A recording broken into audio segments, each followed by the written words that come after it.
गोदी में खेला के लइका तोहरे के पापा कहता, हमरा सैया जी के चाचा कहता, कि लइका तोहरे के पापा कहता, हमरा सैया जी के चाचा कहता।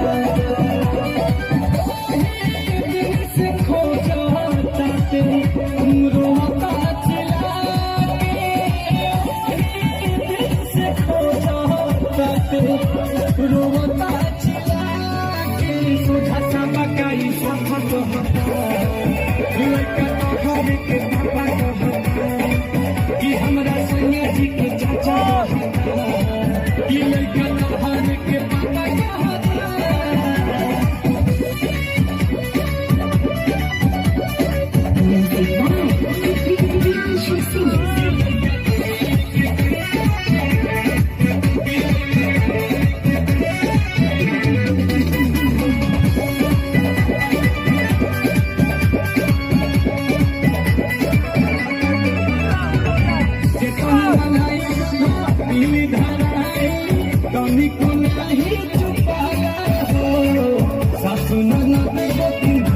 के छोड़ा सैया के कोहरा जाला हो,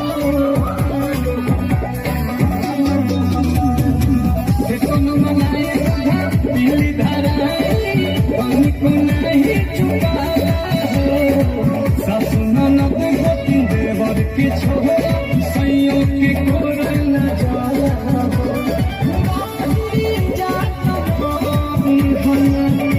भीतरे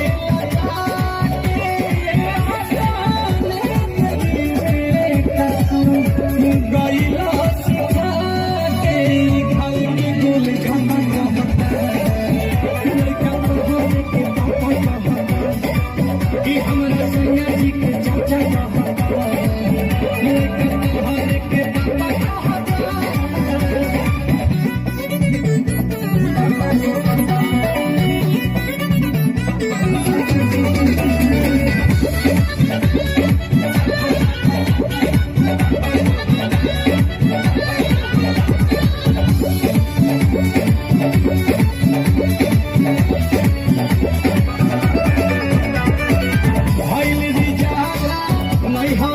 लागता कि भेद खोला पानी हो, विपद के घड़ी घड़ी खड़े ही कहली, लागे पिया से बिकाई हो।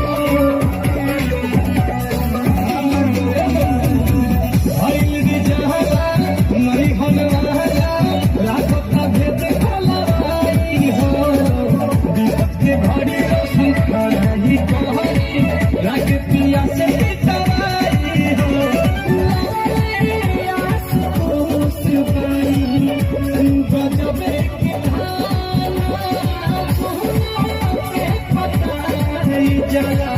नील कमल की जाना हमरा इज्जत पर भापा रहता, लइका तोहरे के पापा कहता, कि सोझा सा बकाई साफा कहता, लइका तोहरे के पापा कहता।